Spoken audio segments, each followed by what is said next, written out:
Thank you for tuning in to the GSMC Soccer Podcast brought to you by the GSMC Sports Network. We have a great show for you today. We will be discussing Ronaldo becoming the first man to score 900 official goals. We'll discuss Chelsea's start of the season. We'll discuss the biggest takeaway from the opening match of the Premier League.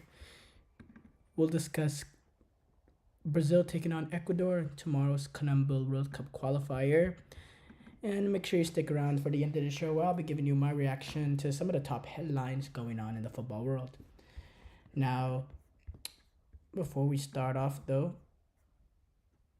if you have a question during the show, we want to hear it. Your input is a big part of what makes this show great, and we thrive on your energy and insights. Whether it's a quick comment, a thoughtful question, or an opinion you just have to share, don't hesitate to drop it in the chat. Now, if you want to make absolutely sure your message stands out and gets featured on the show, there's an easy way to do that. Use the super chat feature. Just click the $ at the bottom of the chat box to send in your super chat. This guarantees that your message gets on the air, and it's also a fantastic way to support our channel. We really rely on your support to keep bringing you the sports content you love, and we appreciate every bit of it. So go ahead and let us know what you're thinking. Hit that super chat button, and let's keep this show as interactive and exciting as possible. And if you prefer, you can also go to the GSMCpodcast.net to tip, donate, and leave a comment or question there. We couldn't do what we do without your amazing support, and we're so thankful to have you as part of our community.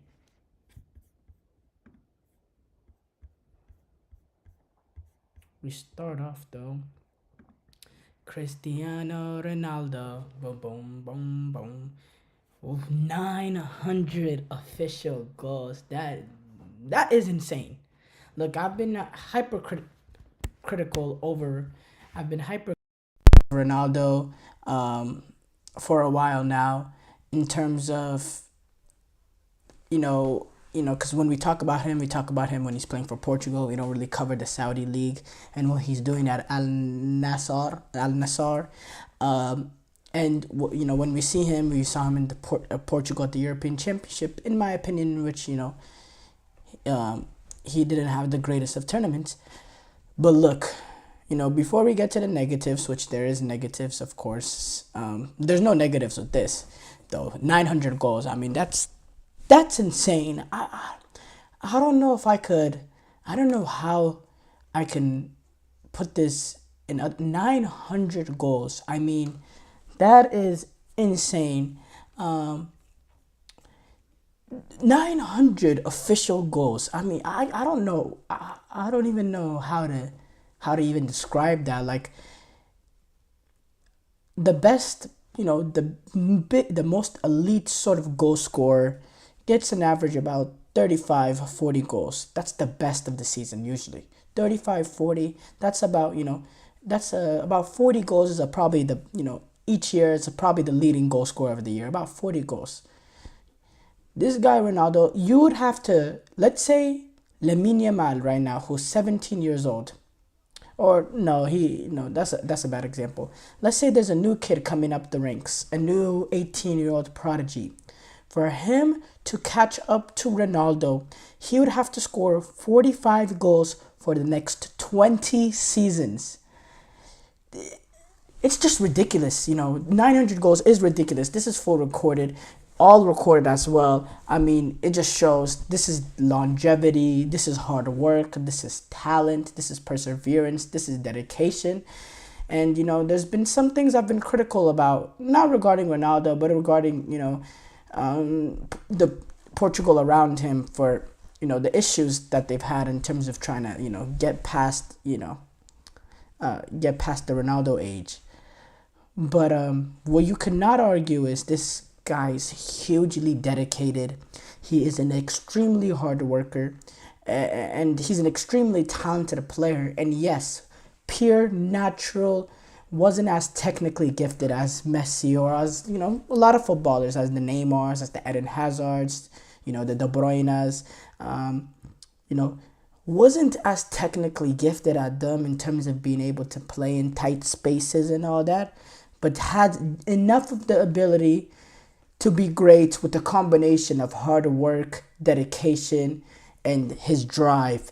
And what he had that these players that are extremely technical did not have is that direct nature of him, especially going back to the Manchester United days, and being able to go and use his pace and be very very direct and be impossible to stop. Not that these other technically gifted players didn't have that as well. They did, but this guy Ronaldo, I mean, he's just sensational. 900 official goals. I'm trying to sort of describe, especially to there's probably some people here that are not really soccer followers, football followers, day in day out, but it's just an unbelievable achievement. It's ridiculous.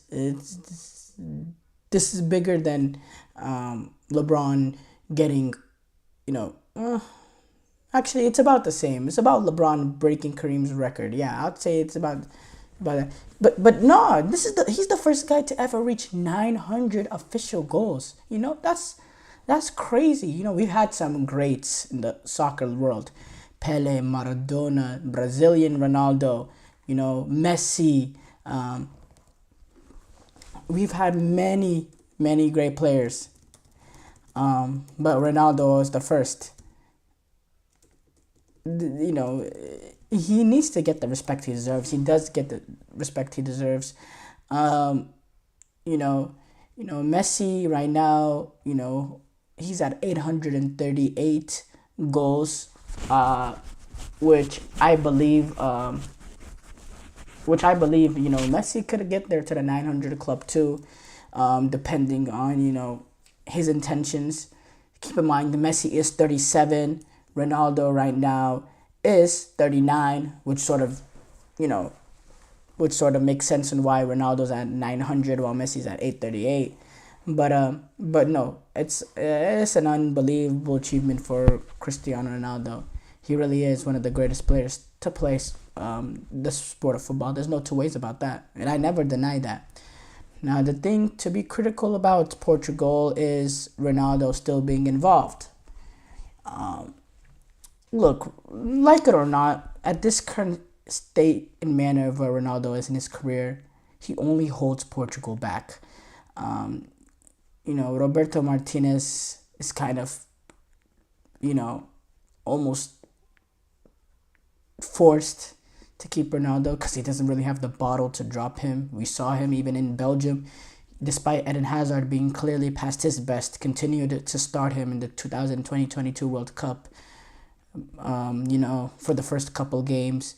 It's just, Roberto Martinez, he's not going to make that sort of big decision. He's going to ride out Ronaldo till Ronaldo doesn't want to play. And then Ronaldo happens to think he's still an asset, with the comments, he made. And he had a lot of interesting comments over these past few days. I have to lie. I have to be honest. And to be honest, if if he didn't score the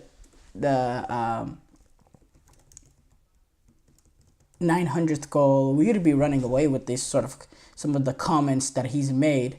Um, let me pull them up real quick. First of all, I'll talk about his role at still being in Portugal.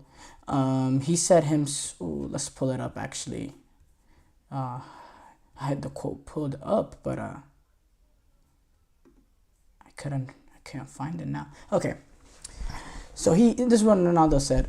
That's all from when he was asked questions about ending his international career and all that.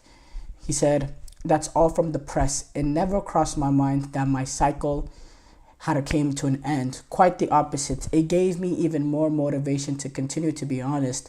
The motivation is to come to the national team to win the Nations League. We've already won it once and we want to do it again. I might say the same thing over and over again, but I don't think long term. It's always short term. Until the end of my career, I will always have the mindset that I will be a starter. What I feel at the moment in the Coach Roberto Martinez words also demonstrate this, is that I continue to be an asset to the national team, and I'll be the first to admit it if that isn't the case. When I'm no longer an asset, I will be the first to leave. but I will go with a clear conscience as always because I know who I am, what I can do, what I do, and what I will continue to do. Um, yeah, and yeah, look, that those comments are, look, Ronaldo, he has really benefited out this throughout the duration of career, but he has a little bit of a blinded arrogance, not in a negative way. This is something that's propelled him in his career. It's that sort of arrogance, and it's a good type of arrogance that's been able to push him to compete with the likes of Messi, who is the greatest player of all time. But sometimes the blinded arrogance can just become pure arrogance that's just not good, and that's what it is right now. The fact that he thinks he's an asset for Portugal right now, when we saw he was holding them back at the European Championship, and on top of that, Roberto Martinez is doubling down on his opinion that he's an asset. Just doesn't, it's pretty delusional. But again, what made Ronaldo great is this delusion. That's what made him great. Now he's sort of, not as great as he was. He's not really being able to come to cope with that. We saw it at the end of his campaign at United, the tantrums, walking out, before the end of the game against Tottenham. We saw it. He just couldn't handle not being, the man. And for someone who's been one of the the best player on his team for his entire career, it's a hard thing to just swallow and accept. And look, the problem and why I think the solution for Portugal is just to completely drop him from the squad is that, look, he has too big of an ego to accept a limited role, to be willing to be subbed off in the 50th, 55th minute when he's clearly out of gas. He's not willing to accept that sort of thing, and in having him and not playing him every minute of every game is number one. It's going to give the manager a headache. He's not going to be able to resolve it, and it's going to ruin the team morale because Ronaldo's going to be, a distraction. And we saw that. I mean, in the last game, he got subbed off 55th, 60th minute against Georgia, the last game of the group stages that essentially meant nothing for Portugal. And we saw the reaction that Ronaldo had. I mean, if that doesn't tell you something, I don't know what will. We know what it is about Ronaldo. And again, this sort of desire, this hunger, this passion, the frustration when things are not going his way, it's also what fueled him to make him great, but at the same time is what's damaging Portugal now. And then he had some other comments too as well, saying whenever he spoke about, after he got 900th career goal, Ronaldo said, "It means a lot. It was a milestone I wanted to reach for a long time. I knew I would reach this number because as I continued to play, it would happen naturally. It was emotional because it's a milestone. It seems like any other milestone, but only I know and the people around me how hard it is to work every day to be physically and psychologically fit to score 900 goals. It's a unique milestone in my career." And then he also came out to say, "Portugal winning Euros is equivalent to winning a World Cup. I've already won 2 trophies for Portugal that I really wanted. I'm not motivated by that. I'm motivated by enjoying football and the records come naturally." What? Why would you say that? What? Winning the Euros is equivalent to winning a World Cup? What does that even mean? Again, I don't want to be hypercritical because this is the time to be, of praise of Ronaldo and this sort of record and this amazing record. But again, when you're making comments like that, you only look like a fool. It's a horrible thing not a horrible thing to say. It's not morally bad thing to say, but it's a crazy thing to say. Winning the Euros and winning the World Cup is extremely different. And look, of Portugal won a World Cup instead of that European Championship, these words would not come out of Ronaldo's mouth. But it's the fact that he didn't win a World Cup and he won a European Championship. And he sort of wants to match the achievement of Messi winning that World Cup. He wants to say that the Euros are equivalent to that. That's what's going on in his head, in my opinion. What I think. I mean, if that makes him feel better, okay. But for me, it's again, one of his great, a great moment for him getting 900 goals. Why come out and even make that comment in the first place? I don't know. But overall, to end this off on a positive, great player, great milestone record, 900 official goals. I can't put into words how crazy that is. That is a mind-boggling number. Imagine doing something 900 times, 900 goals. 900 goals. I mean, I'll go to my backyard and shoot into the goal, and it will take me all day to get 900 goals.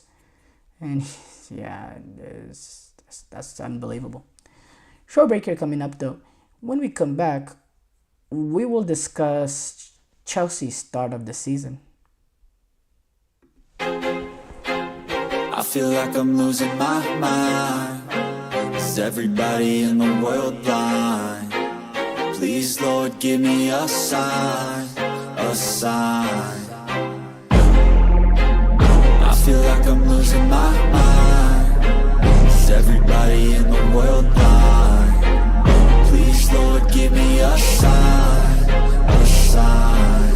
I wanna be the greatest. Everybody on the fake shit. I look around and feel like everybody is the fakest. I make this every day and I'm impatient, hoping one day I blow up from the basement. Statement, the top is so vacant. I don't hear shit that I think is amazing. Waiting for my day when I'm playing sold out shows for 1,000 faces. Hey, give me that crown, get in my way and to be put down. It ain't your place, all this my town. If I want that shit, then I'll get it right now. I'm losing it, the noose it fits, some losing shit, a stupid myth. You choose to live or choose to dip, you choose to fight or lose your grip and lose a gift. I feel like I'm losing my mind. Is everybody in the world blind? Please, Lord, give me a sign, a sign. I feel like I'm losing my mind. Is everybody in the world blind?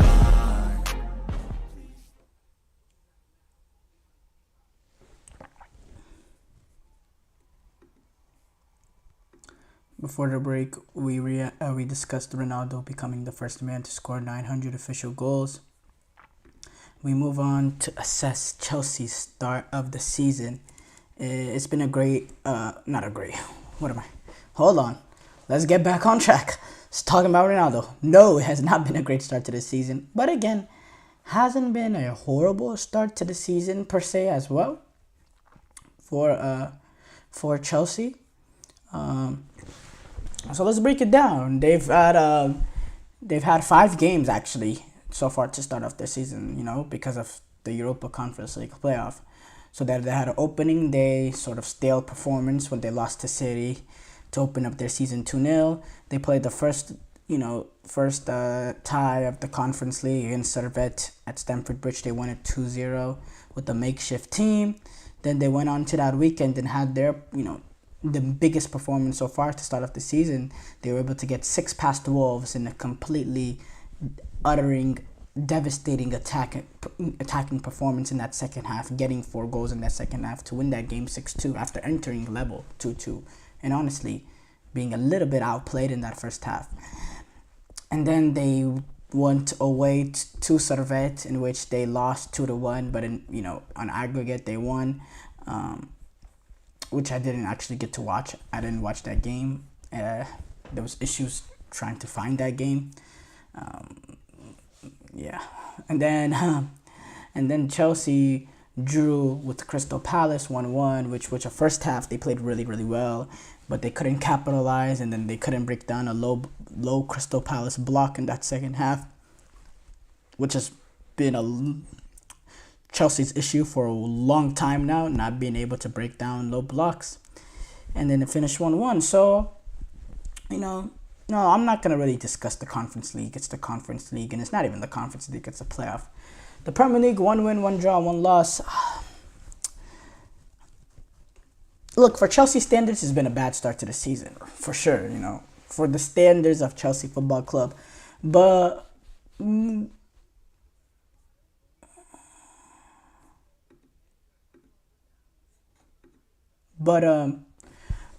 sorry, we were having a slight technical difficulties there. But what I was saying though is, we have to analyze this sort of objectively, in the fact that the expectation is pretty low just based on what we've seen the past couple of seasons. And then on top of that, having a new manager come in.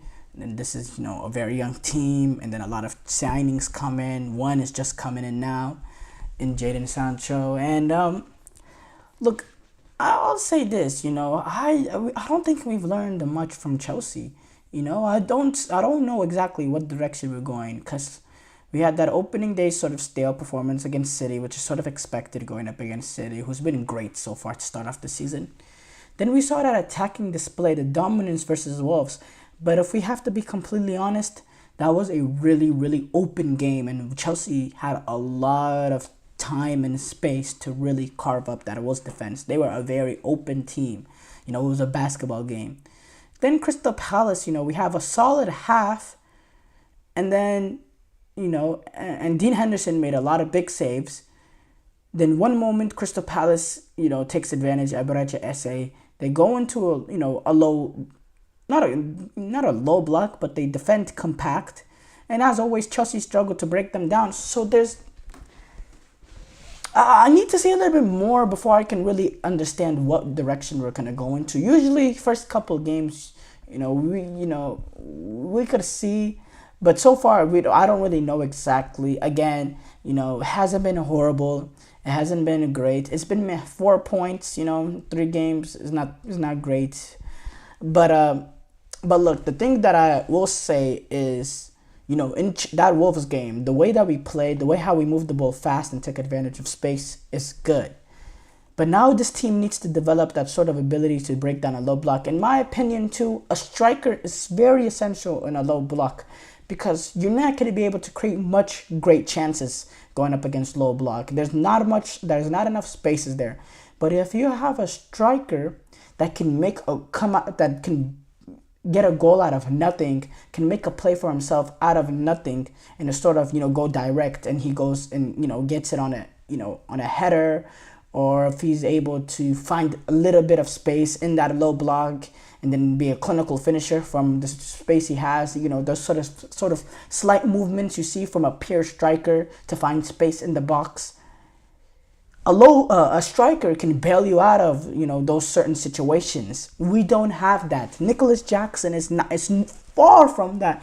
Nicholas Jackson is a guy with pace that can stretch a back line, but in terms of pure quality, when he's on the ball, there's not much. There's not much, and he's nowhere. You never would describe him as a clinical finisher. So that's the issue that Chelsea has. And again, Enzo Fernandez. Some of these players, Enzo Fernandez and Mikhailo Mudryk specifically, those are the two sort of big money players that Chelsea have signed that have shown, since to this point, no sort of consistency in terms of performance. Now, Caicedo, yes, you could add him into that mark, but I've been a little bit impressed so far with him this season and the end of last season. So obviously, if he doesn't develop sort of consistency as well, he can join the list. But Mikhailo Mudryk and Enzo Fernandez are, those are combined almost $300 million player, and they've both not been good enough. Enzo Fernandez has not been good enough. He has 1 out of 15 performances. Mikhailo Mudryk has been absolutely horrible since he's been at Chelsea. I mean, he's been awful. Provided nothing so far, nothing. He's had individual little tiny moments of where you can see the magic there, but overall no sort of consistency. And the only thing you can say is he's been consistently bad game in, game out. He came on in this Crystal Palace game, and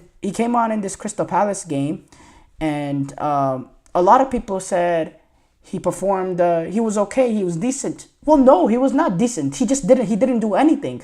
And that's kind of, our expectation is so low of him that him not doing anything was good enough for the standard that he's created for himself. Because game in, game out, he has so many horrible moments. When we don't see any horrible moments and we just see nothing from him, we go and say, oh, okay, he was decent. He was a 5 out of 10. He was a 6 out of 10. No, he didn't do anything. He was not good enough. This is a guy that's worth 100 million plus. Something of that nature. Someone that we had to, bid against Arsenal for, who they also really, really wanted him. So we need to, the players that are getting, that are brought in with these ridiculous transfer fees are the players that need to get us out of this situation that we're in and take us back into the top four. And then we know the striker issue as well. Defensively, I think Colwell and Fofana are building this sort of partnership that I'm here for, that I like. I think with our fullback situation, Reece James, can he get back in? Can we see the best of Reece James again? I think that will be a game changer. I don't know. I doubt it. I think Marco Correa is solid, more than enough. Obviously, the goalkeeping situation is still a major, major concern for me. But it's something that Chelsea just can't resolve right now. And it's shocking with the amount of money spent on players, with the amount of transfers being brought in. We didn't solve our two biggest holes entering the season, and that was goalkeeper and striker. But we'll see. Also another thing that does slightly scare me a little bit is sometimes that tiki-taka style of play that Guardiola loves, that sort of tiki-taka style of play of moving the ball quickly and not being slow with possession, but not being a little bit more direct, more forward thinking, being slow and methodical with your passing and being able to control possession. Sometimes that it happens to be the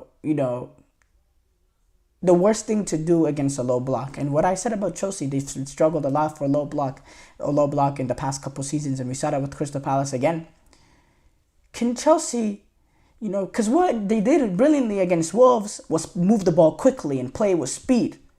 But they did that, out of second. It was their nature because of how open Wolves was and how much space there was. They moved the ball quickly because by nature you just saw that space and you needed to take advantage of that. But they need to use that sort of speed and they need to develop that sort of speed of play that they have in Wolves. If they, and that forward thinking ability, implement that when they're going up against the low blocks too. And don't just resort to this sort of tiki-taka style of play that Enzo Maresca is going to want to do. Not want to do, but Enzo Maresca, came from with Pep Guardiola and at Manchester City. That's also something I think Chelsea need to work on too. But again, assessing Chelsea started the season, I think it's been, if I had to give it a grade, I'd probably give it...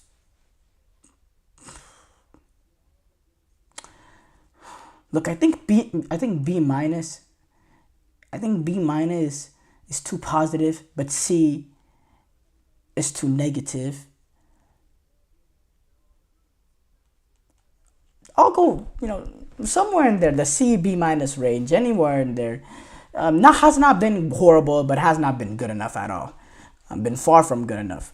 But again, will remain to be seen. It will be remain to see, how Chelsea continue on to the season. They open up after this international window. They take on Bournemouth, West Ham. Those are the next two games. They take Bournemouth out of Vitality Stadium, and then they go back to the Bridge. Well, they'll be taking on. Then they go to London Stadium actually. So they'll be away to West Ham. So two away games coming up for Chelsea after the end of this international window. So we'll see a lot more about them, and we'll be discussing them obviously more on this podcast as time goes on.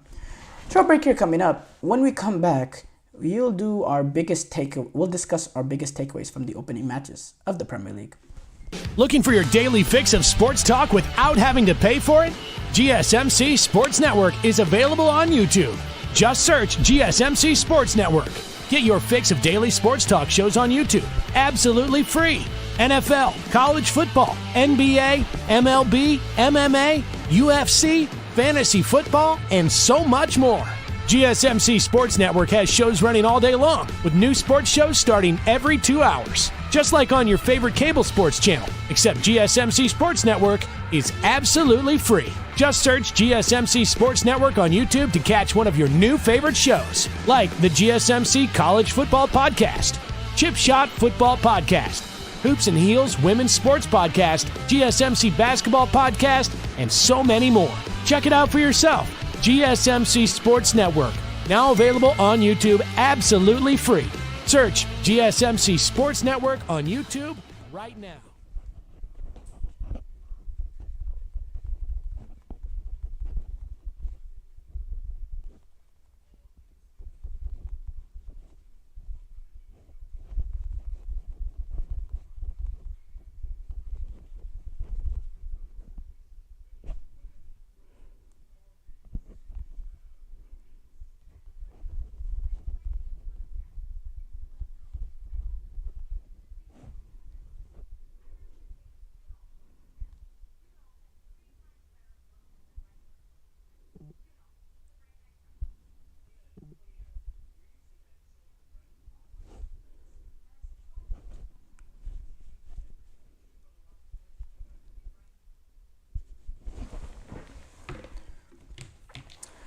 Before the break, we discussed Chelsea's start of the season. We move on to discuss the biggest takeaways from the opening match of the Premier League.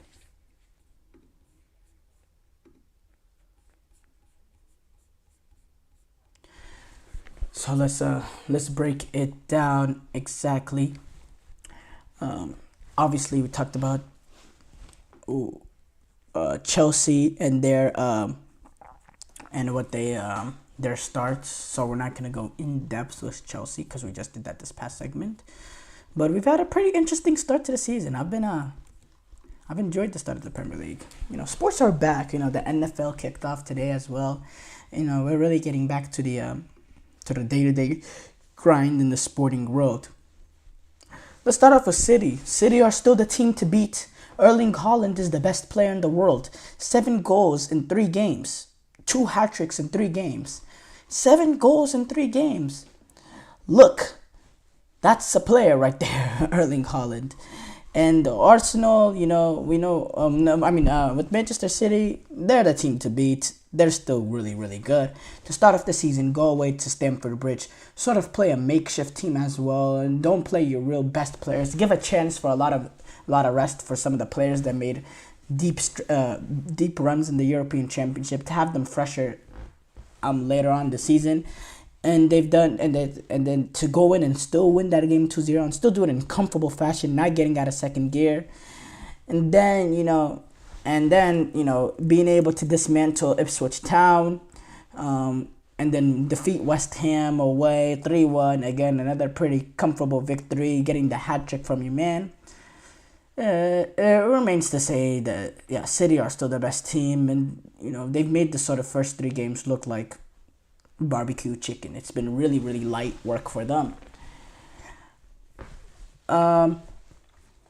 Liverpool are not going away just because Jurgen Klopp is gone. Arne Slot has came in and he's had this team playing with some real intent, with some real, we see a real pattern of play of how they're wanting to go about it. We see rhythms and we see a sort of pattern in terms of attacking play, how they want to get that goal. They're defending also pretty solidly as well. Now, there's been a lot of talks over these past few days as their contract situation, which has been ignited by some of the comments that Salah had after the game. Mohamed Salah, Virgil van Dijk, Trent Alexander-Arnold, they all entered their final season, and they're all vital pieces for Liverpool. Mohamed Salah, I don't have to say much. I mean, he's just a baller, and he came out and he started the season like I believe he's 32.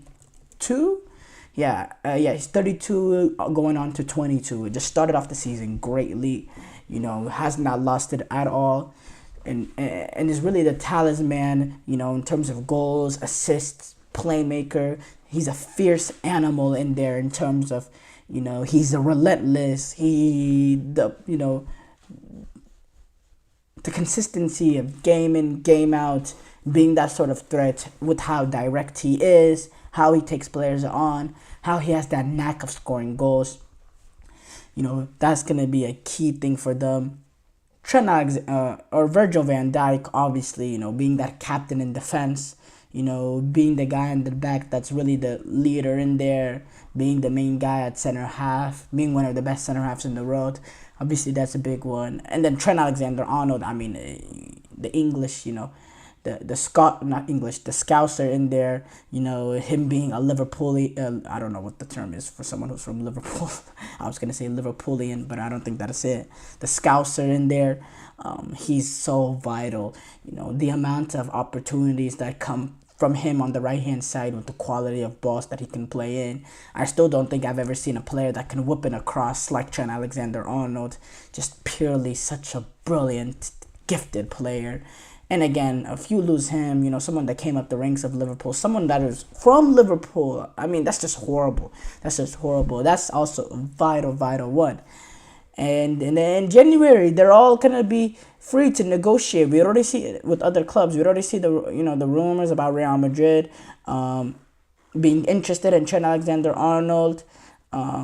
Virgil van Dijk is going to, be 34 next summer. Salah will be...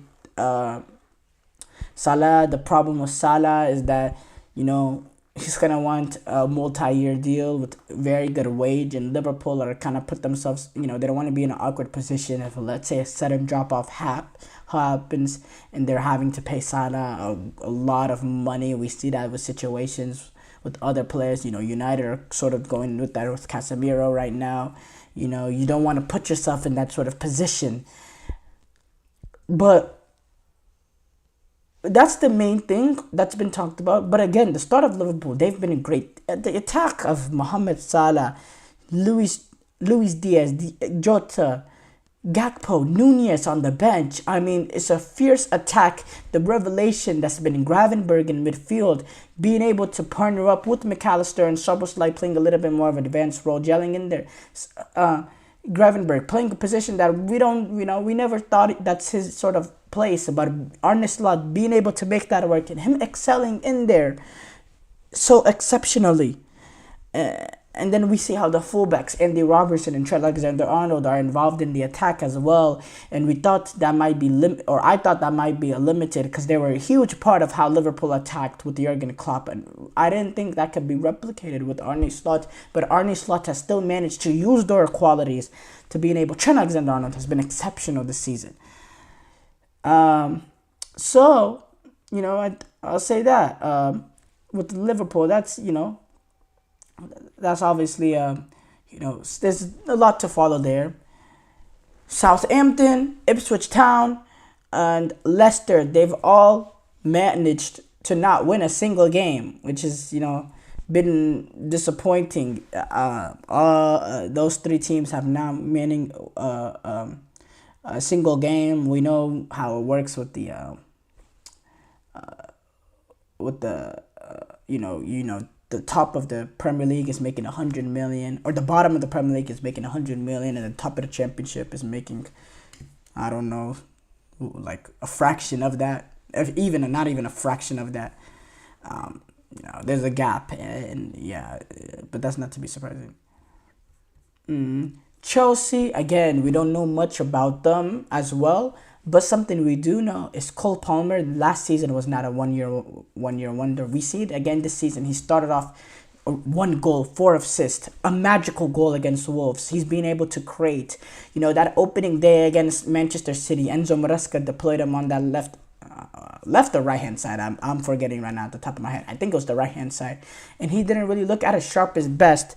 But again, his best position is playing in that central attacking midfielder role, because he has the ability to not just be able to be a goal scorer and create for himself, but he has that gifted ability to create for other players, and playing through the middle allows him to do that. In those next 2 games where he got played more in a natural position, more in a position for him to succeed, more in a position for him to pick up the ball in more dangerous areas of the pitch to create for others, he's been dominant. He had that magical goal against Wolves, sort of chipping the goalkeeper from way far out. And then he had a hat-trick of assists also in that game. And then he's been able to get another assist in this Crystal Palace game as well.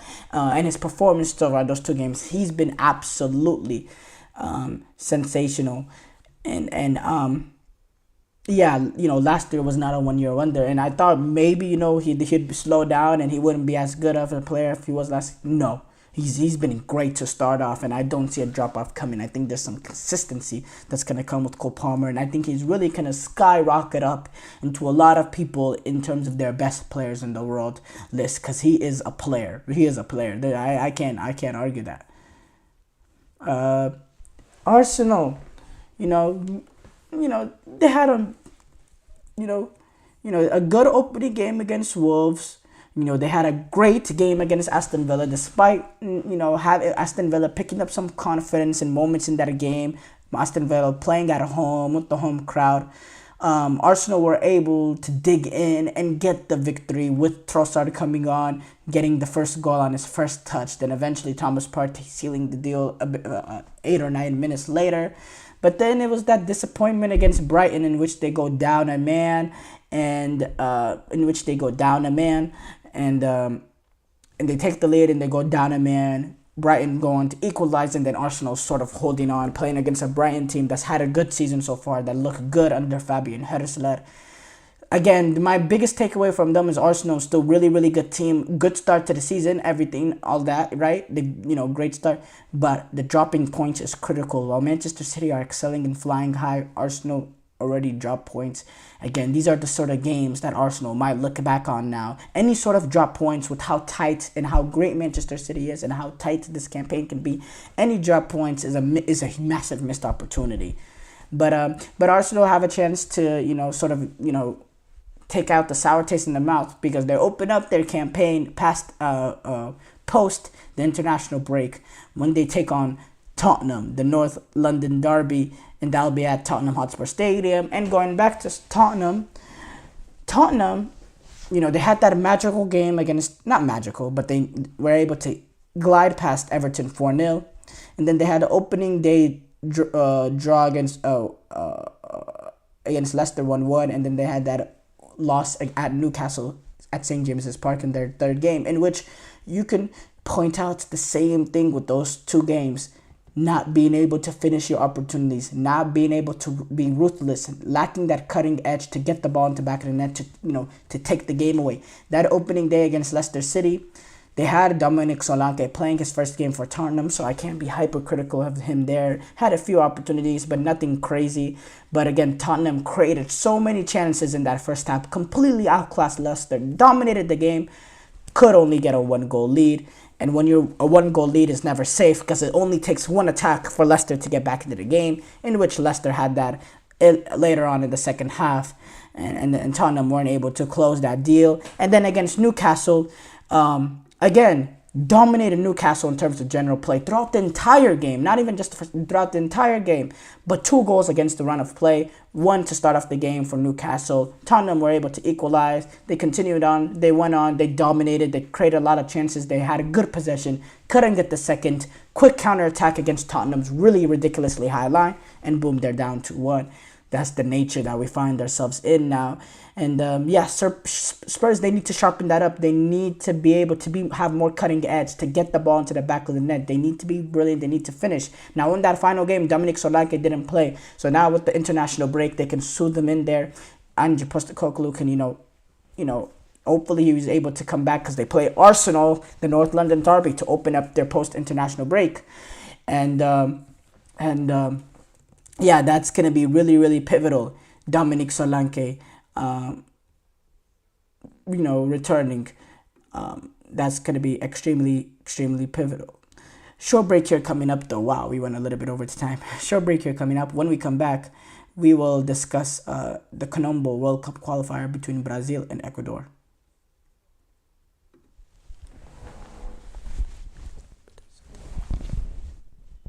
For the best and latest podcasts available anywhere, go to the podcast app on your cell phone and type in GSMC to access free content-rich podcasts on health and wellness, book reviews, sports, entertainment, relationships, social media, movies, technology, finance, and even weird news. Subscribe and download the GSMC Podcast Network's family of shows, available everywhere podcasts are found.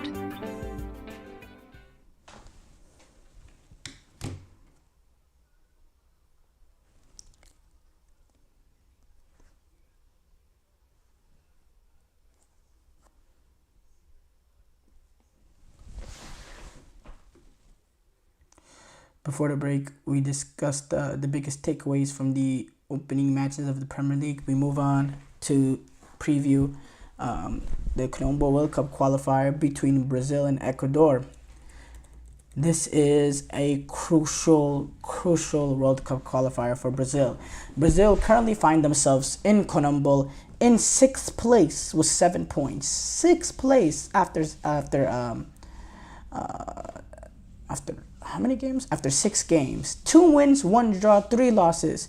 And the start of it wasn't bad. They got 2 wins and a draw.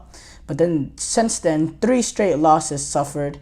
And now they find themselves in a position. Look, it's not a panic time because Colombo World Cup qualifiers are 18 games. And we've only played a third of or Brazil has only played a third of those games. So look, but Brazil, they can't, they can't get complacent now. Every game needs to be like crucial. The intensity needs to be up for Brazil. Now, Dorval Jr. was not the manager of those opening 6 games, and so far Dorval Jr. has not lost a single game within 90 minutes. He lost to Uruguay, but it was in penalties. But Brazil hasn't exactly looked scintillating. A lot of those performances has been draws. They've not really taken games over. They haven't been dominating games like Brazil should. And yeah, it's a transitional period for Brazil. Of course it is, and it's a hard time for us Brazilian fans. But look, Ecuador, that's a big game. They're going to be playing that game at the Couto Pereira in Curitiba, Brazil.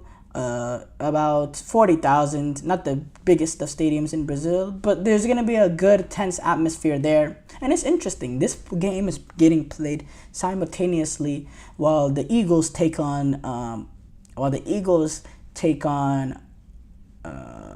who did the Eagles play? The Eagles take on the Packers at Sao Paulo Stadium at 7:30. I believe the game is set to start at 7:15. This game is starting off at 8 p.m. Those are games pretty much simultaneous almost. So yeah, that's interesting. I wonder, if the NFL, would prefer not that to be happening. I mean, maybe they should push this game to Saturday, the NFL.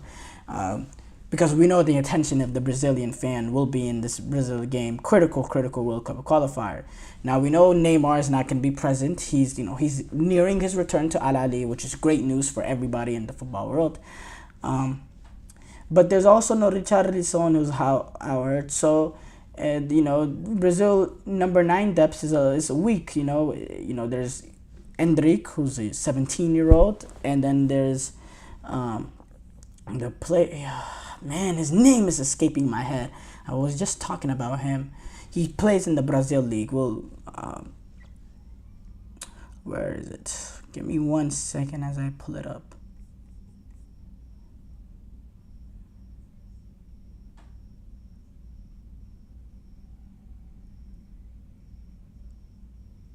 Oh my God, where was it?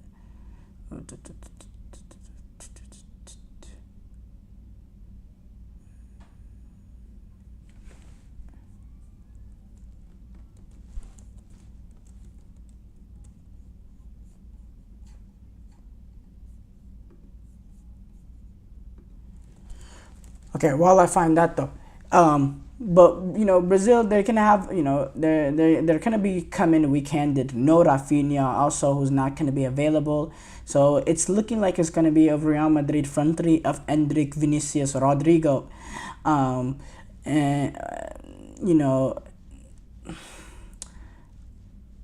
not the strongest of front threes, especially when you look at their performances for Brazil, specifically. Talking about Vinicius only having 4 goals in 31 games. But these players that do brilliant for their club, specifically Vinicius, Rodrigo, they need to show up for their national team. They need to pull them out of the hole that they're in. Dorval Jr. now in this team, they have a chance post the Copa America to develop a pattern, to develop a system that we as Brazilian fans we love to see. We want to see attacking football. We want to see flair. We want to see quality. And most importantly, we want results. And Ecuador is a tight team. Ecuador is a team that's comfortable going away in Conmebol. It's a team that qualified for the last World Cup. It's a team with real quality, with the likes of, Stupian, Caicedo, and Valencia still being involved. They're a really, really good team, and they've shown, they had a brilliant last World Cup in the Copa America. They narrowly lost to Argentina. They're a team that can definitely make it an outfit for Brazil. And look, in the Copa America, it was a really disappointing performance for Brazil. They didn't dominate game. They dominated that Costa Rica game and Paraguay.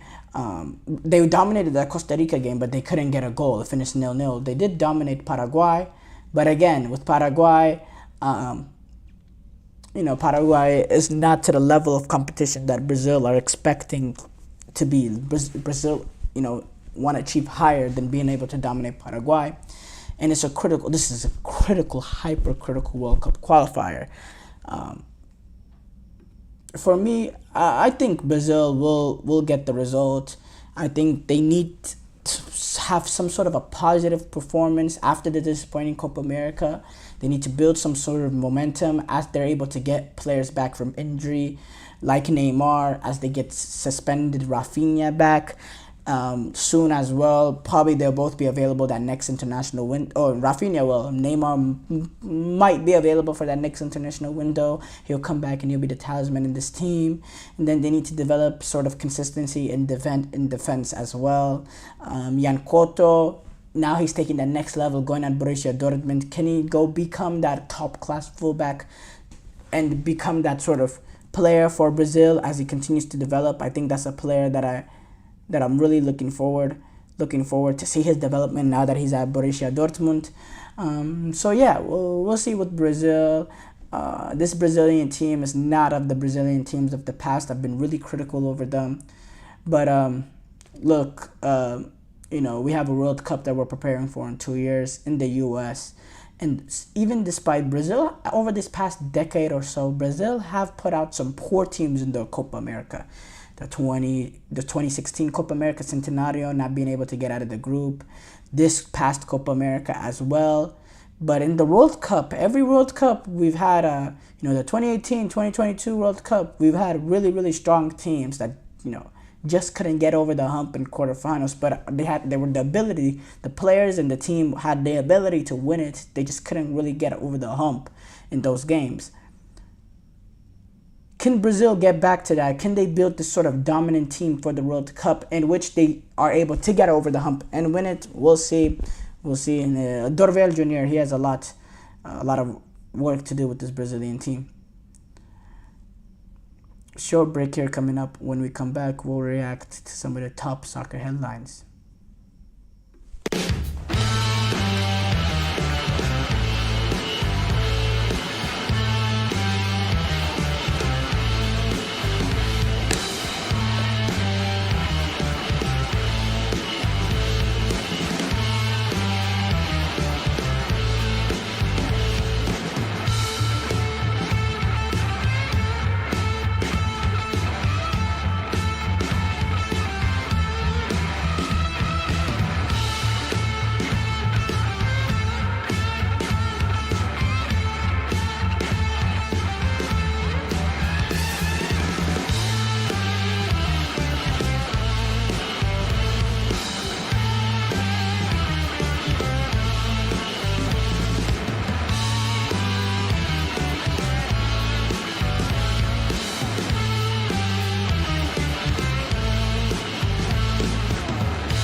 Before the break, we did a preview of the Colombia World Cup qualifier between Brazil and Ecuador.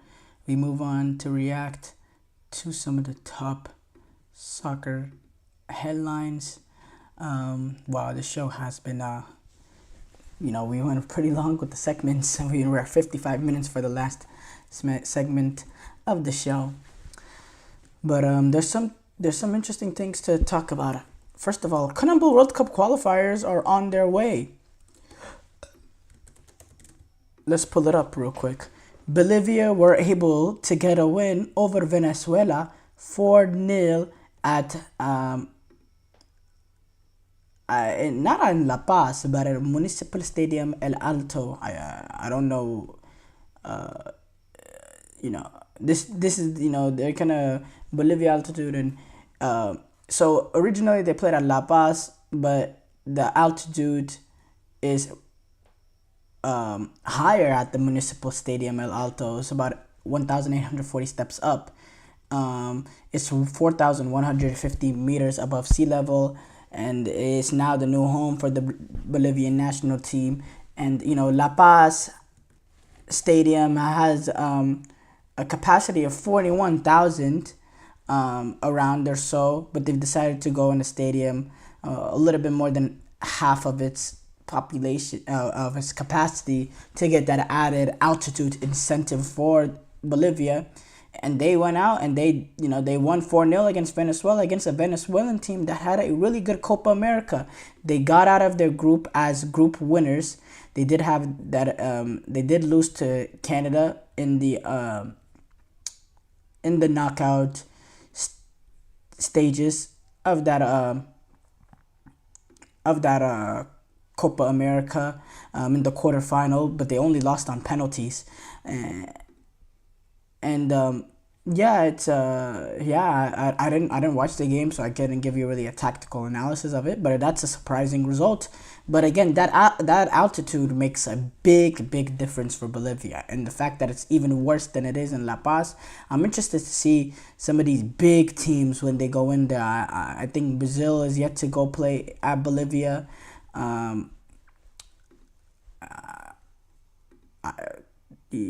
Brazil, they played in Brazil actually. So I'm interested to see how these big teams fare when they go to Bolivia, as Bolivia were able to trounce Venezuela 4-0. Argentina, without Messi, were able to get that 3-0 victory over Chile. They trounced them. This game played at the Monumental in Buenos Aires in front of 80,000 plus Argentinian fans. And McAllister, Julian Alvarez had an absolute stunner, and then Paulo Dybala caps it off in the 91st minute. He came on off the bench. Argentina were able to dominate Chile. No surprises there. Argentina, they're under Scaloni, who I thought there was a chance that he might leave post the Copa America. The comments that he had before the Copa America, sort of questioning his future with Argentina, questioning whether he'll continue to have that sort of desire and passion in him. Well, he stayed on after this Copa America. He's managed his World Cup qualifier, and I happen to think he must think, okay, he's willing to take this team to the World Cup, and he's a brilliant international manager. The way he has Argentina playing, he's a great coach. And it's great news for Argentina, and they continue to have a dominant display in the World Cup qualifiers with 6 wins and a loss. That loss that they had, it was to Uruguay actually. So hats off to them. Tomorrow Uruguay take on Paraguay in the CONMEBOL World Cup qualifiers. Brazil, we just talked about this in the last segment, they take on Ecuador, and Peru take on Colombia. We take our attentions to the Nations League in our international roundup. In the Nations League, should we talk about all the games, or should we just do Nations League, the main sort of groups? Let's only discuss the main sort of groups. League A, which we had so we had a few groups play in League A. Scotland at Hampden Park lost to Poland 3-2. Very disappointing result for them after a disappointing European Championship to lose at Hampden Park. Steve Clark, he's been a little criticized post that European Championship, and the criticism is only going to grow. And it'll be interesting. It's a bad loss to Poland to lose that at Hampden Park. It's really unacceptable for Poland. We'll continue to track Scotland as they move on in the Nations League. Portugal got that 2-1 win over Croatia in Portugal. Ronaldo getting his 900th goal. But Portugal didn't look that comfortable in this game. Croatia had a few of their moments, but at the end of the day, Portugal were able to get a critical victory there. And the two favorites in that group going off with Portugal, Croatia, Poland, Scotland. There was only two groups that played today in League A of the Nations League. Switzerland took on Denmark, and Switzerland had that really good European Championship. But in this game against Denmark, they were outplayed. Denmark was far better than them, having 17 shots to 5, 8 shots on target to 1. They really controlled this game, and they were able to get the win. It was a late goal in the 82nd minute, but yes, the red card in the 52nd minute by Nico Elvedi did change the game in that second half, in which Denmark took advantage of it at the Parken as well. Denmark was the home stadium. Then Granit Xhaka eventually he got sent off as well in the 87th minute, but that was after already they've gone down 1-0, and I don't think that had a much big impact in the game in terms of generally, but that red card in the 52nd minute by Nico Elvedi, obviously that's a huge moment, having to play basically the duration of a second guard with 10 men. That's horrible. It's just not a place you want to find yourself in. And then the big game that I tuned in, and it was kind of a snooze fest, was that Spain-Serbia game. No real action going on. Spain obviously being more progressive, controlled the possession with the 74% possession, having 21 shots to 9 for Serbia, 5 shots on target to 1 shots on target for Serbia, 5 shots on target for Spain. This game was played at the Red Star Stadium, which is gave the advantage to Serbia. But yeah, Spain weren't able to get that a goal. This is their first game since they won the European Championship. They came out as well with a strong team, playing Carvajal, Raya, Lenormand, Laporte, Raya, Carvajal, Lenormand, Laporte, Cucurella, Zubimendi, Fabian Ruiz, Daniel Olmo, Nico Williams, Lamine Yamal. This is a really strong team. But yeah, Spain, they couldn't break that Serbian defense down and get that goal. But this is the best team in the world or it's probably the second best team in the world. We'll give that honor to Argentina, as they are the defending World Cup and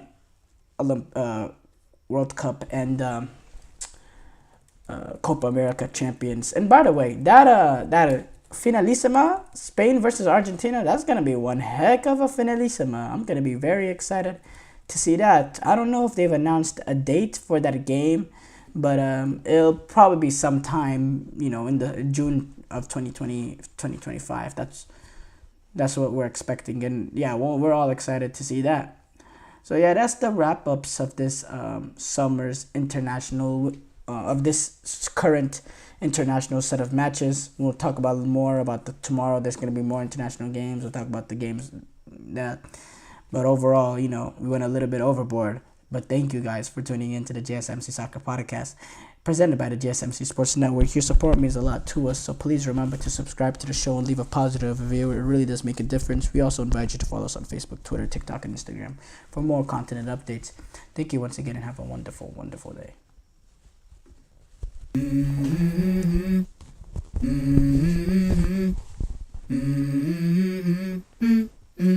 Let's go. I wake up to a